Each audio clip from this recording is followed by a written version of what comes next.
हिकमत दादा उडान साहेब यांच्या प्रचाराच्या निमित्ताने आपल्या भगिनी पंकजाताई मुंदडा येत आहेत त्यांच्या जाहीर सभेच्या निमित्ताने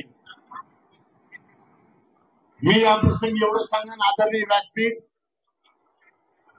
आणि आमचे मित्र उद्धवराव मरकडला सांगू इच्छितो अशी जर इनकमिंग चालू आहे गावागावातून तर मला एक सांगायचं तुतारीचा काही विषयच राहत नाही.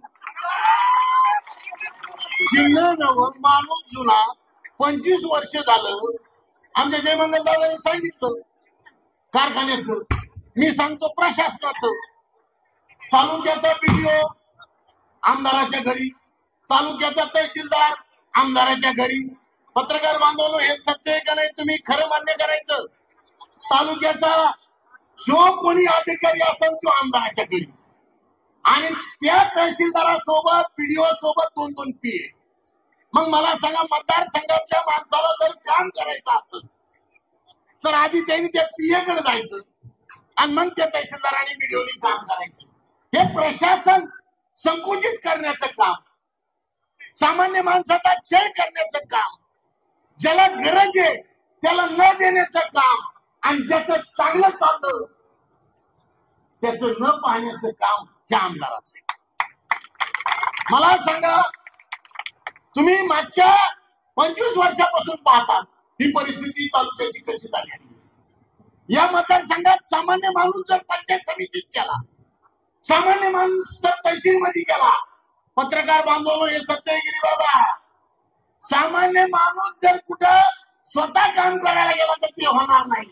अरे ते फवारे नाही का ऑनलाईन शेतकऱ्यांनी केले, कृषी विभागाचे सगळे फवारे ऑनलाईन शेतकऱ्यांनी केले. या पट्ट्याने काय केलं, त्या कृषी अधिकाऱ्याला प्रेशर मध्ये घेतलं, म्हणजे आम्ही सगळ्याला फवारे दिले. अरे शासन कोणाचं, देणारा कोण? ह्या शासनाच्या योजना महाराष्ट्राचे मुख्यमंत्री एकनाथराव चव्हाण, एकनाथराव शिंदे, उपमुख्यमंत्री अजितदादा पवार आणि फडणवीस साहेब या महायुतीच्या सरकारने घेतलेले निर्णय म्हणजे आम्ही केलं. आता आपल्या घनसंगीत बस स्टँड पत्रकारांनो, हे बस स्टँड महाराष्ट्र शासनाने डिक्लेअर केलेले आहेत. महाराष्ट्रातले सगळे बस स्टँड नुसतं घनसंगीत झालं नाही, बदनापूरचं चालू आहे, जाफराबादचं चालू आहे. म्हणजे जिथं बस स्टँड नाही तिथं बस स्टँड करणार हे पट्ट्यामधून व्हिडिओ करून हे आपण 3 कोटीचा कितीतरी कोटी रुपये मी या बस स्टँड साठी वापरले. अहो शिकलेले पोर आहेत, हे म्हातारे लोक ऐकत होते आमच्या आजी. आता आमचे पोरं इंजिनियर आहेत, त्याला कळायला लागलं. 5 वर्षात बांदरगे साहेब इतकं, म्हणजे माझ्या आजीने मतदान केलेलं आहे. मी 55 वर्षाचा, माझ्या बापाने मतदान केलं, मी केलं. आता माझं पोरग कसं ऐकलं, त्याला कळायला लागलं ना. थापा मारून गेला, थापाड्यात तशी परिस्थिती झालेली आहे. आणि कार्यकर्ता वाढला, जयमंगल चुकून निवडून आला.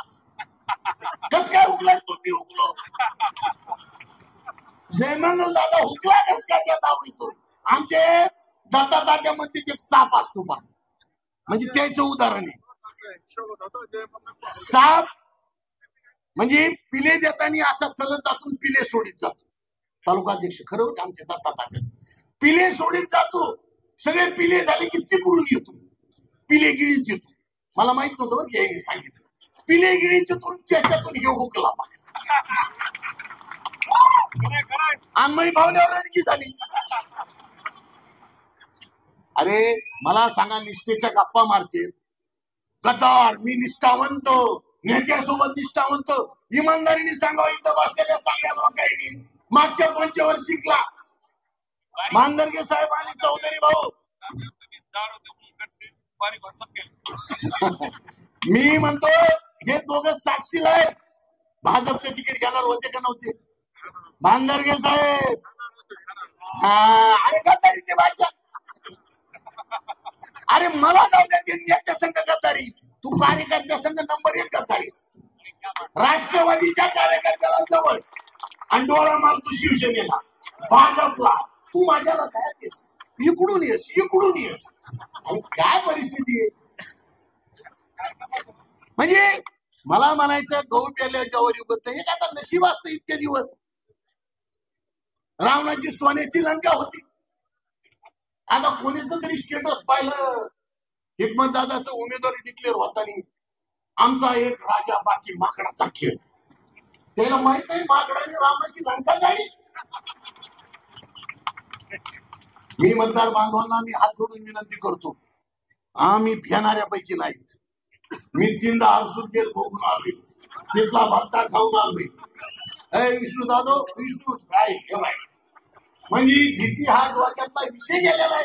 तू करून करून काय करशील, मै पुतणी नेशील, मै भाऊ नेशील, सगळं करतात. 600 मतांना नेशील, किती जण नेशील, पण सोडणार नाही. तुम्हाला सांगतो, तुम्हाला आता याच्यानंतर पुन्हा विषय नाही बरं का लाडक्या बहिणी. हिकमतदादा सारखा कार्यकर्ता तयार व्हायला, अभ्यासू कलेक्टर राहिलेला, प्रशासनाचा अभ्यास असणारा आणि खोटं न बोलणारा.